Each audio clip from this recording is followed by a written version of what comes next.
in the NCERT line by line series, जहां पर हम हमारे 11th क्लास के यूनिट प्लांट फिजियोलॉजी के सेकंड चैप्टर यानी रेस्पिरेशन इन प्लांट्स के बारे में अब डिस्कस करने वाले हैं। जब ऑक्सीजन फूड के पास जाकर के फूड को तोड़ना शुरू करेगा, ऑक्सीडाइज करना शुरू करेगा और एटीपी बनाएगा यानी एनर्जी बनाएगा, तब हम उस प्रोसेस को रेस्पिरेशन कहेंगे। ग्लूकोज को तोड़ने के लिए बहुत सारे तिगड़म लगाने पड़ते हैं, ग्लाइकोलिसिस करनी पड़ेगी, लिंक रिएक्शन करना पड़ेगा, क्रैब साइकिल, ईटीएस, बहुत दिक्कत। गाइस किसी ने मुझसे पूछा था, भैया जरा ये बताना एनसीईआरटी लाइन बाय लाइन मेरे लिए सही है कि नहीं।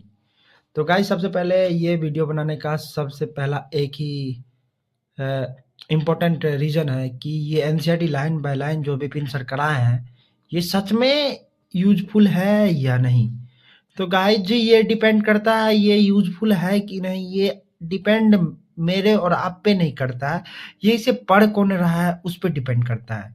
गाइस मैं एक नीट एस्पिरेंट हूँ, मैं थर्ड ईयर ड्रॉपर हूँ, अभी कोटा में पढ़ाई कर रहा हूँ और कोटा में पढ़ाई करने के साथ साथ मैं मेनली कोटा में पढ़ाई कर रहा है, स्टूडेंट ही हूँ। तो आज सबसे पहले इस पे बात करने वाले हैं क्या ये एनसीईआरटी लाइन बाय लाइन सही है या सही नहीं है। तो गाइस सबसे पहले ये बताता हूँ ये डिपेंड करता है उस पे जो बंदा ये इसे पढ़ रहा है, जो बंदा या बंदी इससे पढ़ रहा है। भाई वो कौन पढ़ रहा है, फ्रेशर पढ़ रहा है, ड्रॉपर पढ़ रहा है या अल्फा अचीवर या अचीवर वाले बंदे पढ़ रहे हैं। मैं सबसे पहले फ्रेशर की बात करूंगा। अगर फ्रेशर भाई जो फ्रेशर है, जो अपेयरिंग है, जो 11th में 12th में है, भाई अगर तुम यहाँ से पढ़ रहे हो ना तो एकदम तुम गलत हो। नहीं भाई गाइज यहाँ से नहीं पढ़ा जा सकता। अगर तुम फ्रेशर हो, तुम्हें ऑक्सीडेशन रिडक्शन ये सब पता ही नहीं होगा, कहाँ पे सबस्ट्रेट लेवल फॉस्फोराइलेशन या कहाँ पे डायरेक्ट एटीपी, कहाँ पे इनडायरेक्ट एटीपी बनेगा, ये सब तुम्हें पता नहीं होगा। और ये 2 घंटे क्लास है, 2 घंटे में तुम्हें इतना क्लियरली नहीं बताया जाएगा कि ये कहाँ पे क्या होता है नहीं होता है, इतना क्लियरली स्पेसिफाई नहीं किया जाएगा कि कौन सा चीज़ क्या होता है, कितने स्टेप में होता है, क्या होता है नहीं होता है। ये तुम्हें क्लियर नहीं किया जाएगा कि ये नहीं क्लियर किया जाएगा कि इसे लिंक कैसे किया जाए, वन स्टेप को दूसरे स्टेप से लिंक कैसे करेंगे। यहाँ पे सुपरफिशियली चला जा रहा है गाइज, यहाँ पे सिर्फ मेनली रिवीजन के लिए चला जा रहा है। अगर आप रिवीजन करना चाहते हैं तो ये रिवीजन कोर्स है। ये सबसे पहले उस पे ये बात इस उन बच्चों के लिए, ये लेक्चर उन बच्चों के लिए सबसे ज़्यादा सफिशिएंट चीज़ है जो मेनली सिर्फ रिवीजन कर रहा है, जो अपना क्लास कंप्लीट कर चुके हैं, जो पढ़ चुके हैं, जिन्हें 75% चैप्टर कमांड में सिर्फ 25% मिस हो रहा है। किसके कारण? रिवीजन के कारण। अगर रिवीजन तुम नहीं कर पा रहे हो, उसी रिवीजन के कारण अगर तुमसे मिस हो रहा है या तुम नहीं कर पा रहे हो, तुम्हें प्रॉब्लम आ रही है, तुम रिवीजन नहीं कर पा रहे हो, तो ये 2 घंटे का लेक्चर बनाया गया है उस बच्चे के लिए जो 4 से 5 बार चैप्टर पढ़ चुका है और कंप्लीटली क्वेश्चन प्रैक्टिस कर चुका है। उसे बस रिवीजन चाहिए।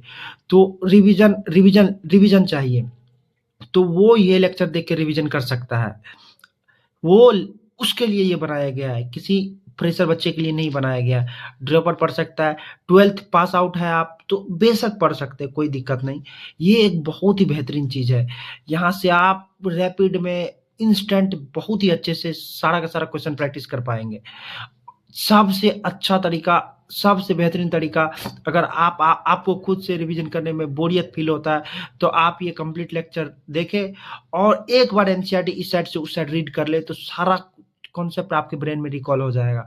और उसके बाद आप क्वेश्चन लगाने बैठे तो आप पूछोगे गाइज क्वेश्चन मैं कहाँ से लगाता हूँ, रियली बताओ। मेरे पीछे देख रहे हो इतना सारा बुक है गाइज, मैं क्वेश्चन लगाता हूँ मास्टर एनसीईआरटी बायो की बुक से।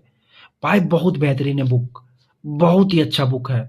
अगर तुम वहां से क्वेश्चन लगा रहे हो यार, मक्खन बुक है। हर एक पेज व पेज, हर एक चीज, हर एक पेज पे किस एनसीईआरटी के पेज से कितना सवाल बना है सारा लिखा है। हर एक क्वेश्चन के नीचे में उसका पेज नंबर लिखा है, एनसीईआरटी के किस पेज नंबर से ये क्वेश्चन बनाया है। मक्खन जैसा बुक है भाई, वैसा बुक तुम्हें आसपास किसी भी जगह नहीं मिलेगा।